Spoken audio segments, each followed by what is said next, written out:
कांग्रेस ने हमेशा हमारे हिंदुस्तानी लोगों के साथ छल किया है और छल करना उसकी फितरत में है। और यही वजह है कि हमारे मुसलमान भी जो आज हिंदुस्तान में ये नपुंसक वाला जिंदगी जी रहा है, मुसलमानों को नपुंसक अगर बनाने का कोई काम किया तो वो कांग्रेस पार्टी ने किया, कोई दूसरा पार्टी ने नहीं किया। इस पार्टी का जो आगाज हुआ था कब हुआ था और कहाँ से हुआ?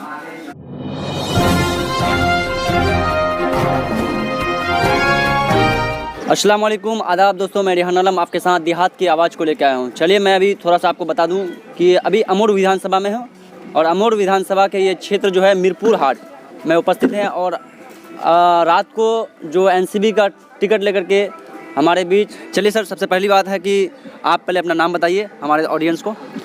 सबसे पहले मैं इस क्षेत्र की तमाम जनता को सलाम व आदाब अर्ज करता हूँ। मेरा नाम गुलाम रब्बानी है।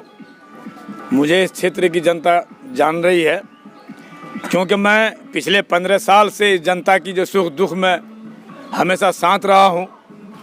कभी रात और दिन नहीं देखा। अफसर पर लगाम लगाने का जो रणनीति मैंने अपनाया है, यहाँ का स्थानीय विधायक अब्दुल जलील मस्तान नहीं लगा पाया। सर, हमारे जो व्यूजर्स है उसको बता दीजिए अपने फैमिली बैकग्राउंड के बारे में। मेरा घर महासेल है। मैं महमूद सरपंच साहब का पोता हूँ। मेरे दादा पहले मेजर थे, उसके बाद इस क्षेत्र की सेवा के लिए सरपंच रहे परमानेंटली। मैं पंजाब में इंडियन मुस्लिम काउंसिल का जनरल सेक्रेटरी रहा और 2008 से अभी तक लगातार राजद का मैं अमर विधानसभा का नेतृत्व करता रहा, अध्यक्ष रहा यहाँ का। और यहाँ की जनता का हम देखे हमेशा आंसू। लोग अपनी उम्मीदों से अपने आप को उठकर नेता को सींचते हैं, लेकिन नेता उनकी उम्मीद को पानी फेर देते हैं। अच्छा सर, आप कब से राजनीतिक में आए? जी, मैं तो लगभग 2000 से पहले से ही हूँ। 2015 जी, मैं पंजाब में रहा और इंडियन मुस्लिम काउंसिल से जुड़ा। वहाँ पे लगभग 300-350 मसाजिदों को हमने आज़ाद करवाया, लोहा लिया वहाँ पे। और उसके बाद फिर वहाँ से हमको तस्लीम साहब बुलाए। 2007 में हम घर आए और 2007 में हमको इस क्षेत्र के लोगों की सेवा करने के लिए हमको राजद का प्रखंडाध्यक्ष बनाया। अच्छा सर, अभी जो आप रात को आए हैं किस पार्टी का सिंबल लेकर के आए हैं? मैं राष्ट्रवादी कांग्रेस से जुड़ा हूँ। हमारे राष्ट्रीय अध्यक्ष हैं शरद पवार जी। और ये एनसीपी का हम मैनिफेस्टो देखे कि बढ़िया है। लोगों से जो वादे करते हैं उसको निभाते हैं। और इनको हम देखे हैं कि ये राष्ट्र हित में काम करते हैं, जनहित में काम करते हैं। रोजगार के मसले पर सोचते हैं, शिक्षा पर सोचते हैं, क्षेत्र की कम्युनिकेशन के बारे में सोचते हैं। मुझे लगा कि नहीं, ये पार्टी बढ़िया है और ये इस क्षेत्र की जनता इस पार्टी से हमको जिता कर कामयाब जरूर देगा। अच्छा, इस पार्टी का जो आगाज हुआ था कब हुआ था और कहाँ से हुआ? राष्ट्रवादी कांग्रेस के बारे में देखिए, राष्ट्रवादी कांग्रेस बहुत पुरानी पार्टी है और कांग्रेस से गठबंधन में लड़ते आया शुरू से। लोकसभा में भी गठबंधन में लड़ा है। बिहार में इस बार उनके साथ छल किया। अरे ये कांग्रेस का छल ही तो है। हमारे नायक हीरो जिसको आप जानते हैं, सुभाष चंद्र बोस जी, आपको मालूम है कि सन 1939 से पहले वो कांग्रेस के प्रेसिडेंट रहे हैं भारत के। क्या किया उनके साथ महात्मा गांधी? आगे बढ़ा के पीछे से खंजर घोपा उस पर। अध्यक्ष रहा सुभाष चंद्र बोस जी, लेकिन महात्मा गांधी चाहे कि हम नहीं, किसी दूसरे को बनाएंगे। सितार मैया जी को बनाना चाह रहे थे। और जब सारे कार्यकर्ता जब सुभाष चंद्र बोस जी को 1580 वोट दिए, वो विजय हो गए, तो महात्मा गांधी जी क्या गए कि नाराज हो गए। 1 साल तक उनके साथ ऐसा किया व्यवहार कि सुभाष चंद्र बोस जी जैसे शख्सियत को अपना पद से त्याग पत्र देना पड़ा। और उसके बाद फिर वो फॉरवर्ड ब्लड का स्थापना किए, आज़ाद हिंद फौज का निर्माण किए, देश की आज़ादी में जो रोल निभाए, क्या किया उनको आज तक उनका पता नहीं चला। किसका दिन है? कांग्रेस ने हमेशा हमारे हिंदुस्तानी लोगों के साथ छल किया है और छल करना उसकी फितरत में है। और यही वजह है कि हमारे मुसलमान भी जो आज हिंदुस्तान में ये नपुंसक वाला जिंदगी जी रहा है, मुसलमानों को नपुंसक अगर बनाने का कोई काम किया तो वो कांग्रेस पार्टी ने किया, कोई दूसरा पार्टी ने नहीं किया। तो आपका भी जो पार्टी है नेशनलिस्ट कांग्रेस पार्टी, वो भी जी। कांग्रेस के ही सरबतों से धुला हुआ है। नहीं, पहले कांग्रेस था, उसके बाद फिर इंडियन कांग्रेस बनाया इंदिरा गांधी ने। कांग्रेस का मतलब को पहले समझिए, कांग्रेस का बैलेंस लिखने वाला था मीर हसन बैरिस्टर मुंबई के। कांग्रेस तो बहुत अच्छी पार्टी बनी, हमारी आज़ादी की जंग लड़ी, लेकिन कांग्रेस में जो ये बिचौलिया लोग जो बैठ गए, उसका अस्तित्व को ही खत्म कर दिया। उसी ढांचा को सुधारने के लिए हमारे राष्ट्रीय अध्यक्ष शरद पवार जी नेशनलिस्ट कांग्रेस का जन्मदाता बने हैं, और हम समझते हैं कि भारत के लोग बहुत जल्द इसको पार्लियामेंट में भी जगह दे देगा। अच्छा सर, सबसे पहली बात कि आप अमोड़ विधानसभा से आते हैं, और अमोड़ विधानसभा की क्षेत्रों के बारे में थोड़ा सा बता दीजिए। देखिए, हमारे यहाँ के लोग बहुत अच्छे लोग हैं और बहुत समझदार लोग हैं, सलाहियतमंद हैं, हमेशा से अपनी जीत को ये मुकम्मिल करते आए हैं। हमारे क्षेत्र के लोग जान रहे हैं कि सन 1985 में मुइजुद्दीन एमएलए कांग्रेस का सिटिंग एमएलए था, लेकिन अब्दुल जलील मस्तान जी आज़ाद उम्मीदवार से लड़े, छोकरी के सर पे टोकरी छाप। तो उस समय जो सुनिए, पहले सुनिए, पूछते हैं तो हमको बोलने दीजिए। छोकरी के सर पे टोकरी छाप, लेकिन इस क्षेत्र की जनता को महसूस हुआ कि मुइजुद्दीन एमएलए कांग्रेस से जरूर है, लेकिन यहाँ के हमारे मसलो मसाइल का मसीहा नहीं है। तो वो उम्मीद के साथ अब्दुल जलील मस्तान को, आज़ाद उम्मीदवार को, क्षेत्र के लोग रणनीति बनाए गोल होकर जिता दिए, और जब वो जीते उसके बाद 90 में कांग्रेस से जुड़े, और आज तक 35 साल से उसको उम्मीद से देख रहे हैं। हर माँ अपने बच्चों को पालन पोषण करता है कि मेरा बेटा जब जवान हुआ तो हमारा खिदमत करेगा। अब बेटा नालायक निकल जाए तो उसमें माँ बाप का क्या कसूर है? हमारे क्षेत्र की जनता हमेशा चाहा कि हमारा कोई अच्छा खिदमत गुजार बने, इसी उम्मीद पर वोट दिया, लेकिन नहीं हुआ। हमसे इस क्षेत्र की जनता बार बार बोलती रही कि नेताजी आप आइए इलेक्शन में, लेकिन आप तो जानते हैं कि हर पार्टी पैसा लेकर टिकट देती है, बड़ा बड़ा पार्टी, बड़ा बड़ा पोटली चाहिए।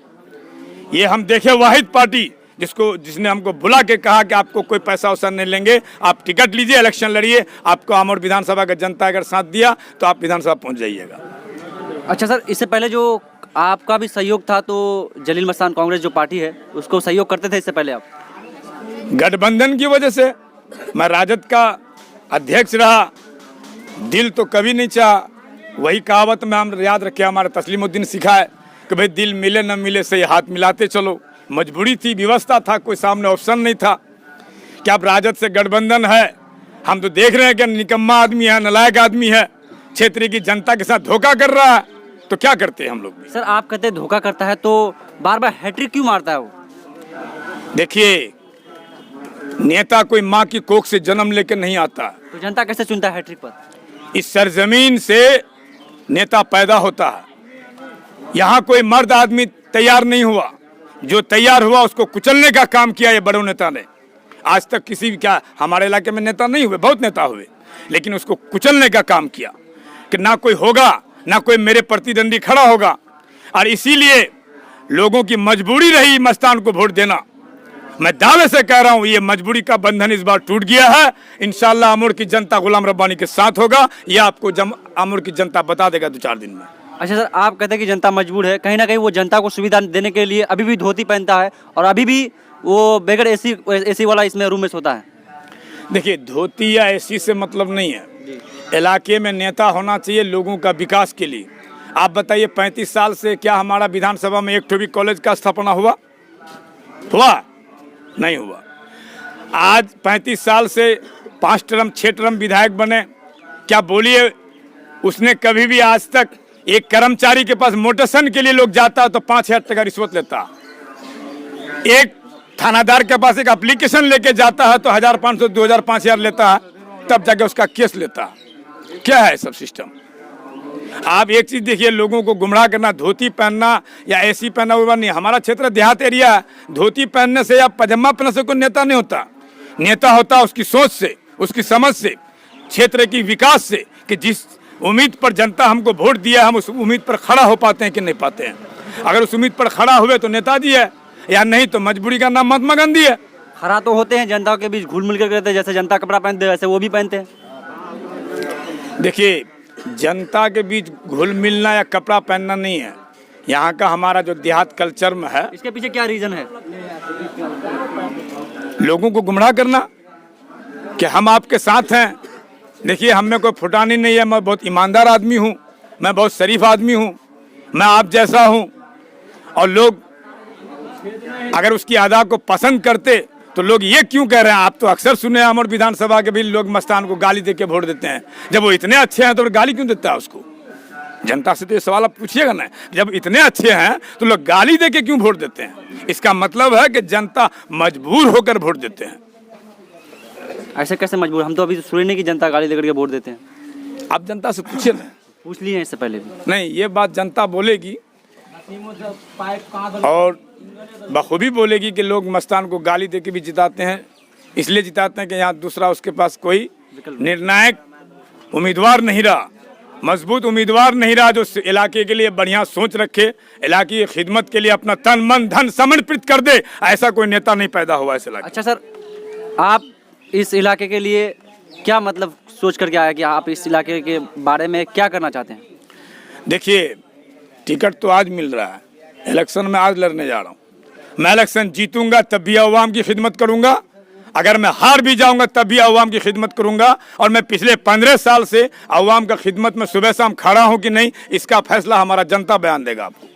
सर, अमोर विधानसभा में किस विषय पर ज़्यादा आपका फोकस रहेगा? विकास पर, शिक्षा पर, रोजगार पर, पलायन पर। क्या हमारे यहाँ सरकार पैसा नहीं देती है कि इस क्षेत्र के विकास होना चाहिए? क्या हमारे यहाँ लोग जो बाहर जाते हैं, क्या वो इंडस्ट्री, वो फैक्ट्री, वो कारखाने हमारे यहाँ नहीं बन लग सकते हैं? क्या हमारे यहाँ की सड़कें और जगह के मुकाबले में कमजोर होनी चाहिए? क्यों पैसा वहाँ के एस्टीमेट और यहाँ के एस्टीमेट में डिफरेंस है? हाँ, क्या यहाँ शिक्षा के लिए हमारे यहाँ के बच्चों को दर दर भटकना चाहिए? रोजी रोटी के लिए माँ बाप को छोड़ के यहाँ से विदेश जाना चाहिए? हम कहते हैं जो फैक्ट्री पंजाब में लग रहा है, हमारा बच्चा काम कर रहा है, शर्ट और पैंट बनाता है, वो शर्ट पैंट हमारा यहाँ अमोर विधानसभा में भी बनेगा। इसके लिए सरकार ने फैसिलिटीज दिया, 25-25 लाख रुपया सब्सिडी देता है। इन नेताओं से पूछे कैठो आदमी को सब्सिडी दिला के फैक्ट्री खुलवाने का काम किया, कैठो आदमी को गरीब को रोजगार दिया। अच्छा सर, जैसे इलेक्शन करीब होता है वैसे ही पार्टियां जनता को, भोले वाले जनता को बेवकूफ़ बनाने का काम करते हैं। जिस तरह से अभी आप कहते हैं कि हम यहाँ पे शिक्षा ये कर देंगे और हॉस्पिटल बना देंगे, यहाँ पे विकास को ज़्यादा फोकस करेंगे। आखिर ऐसे पार्टी कब तक जनता को बेवकूफ़ बनाते रहेगा? जनता को बेवकूफ़ नहीं बना रहा। अच्छा काम करेगा तो अच्छा सामान मिलेगा, अच्छा लोग उसको अच्छा मानेंगे। लोगों को धोखा देगा तो उसका रियल भैया परिणाम बुरा है। हर इंसान को एक दिन मरना है।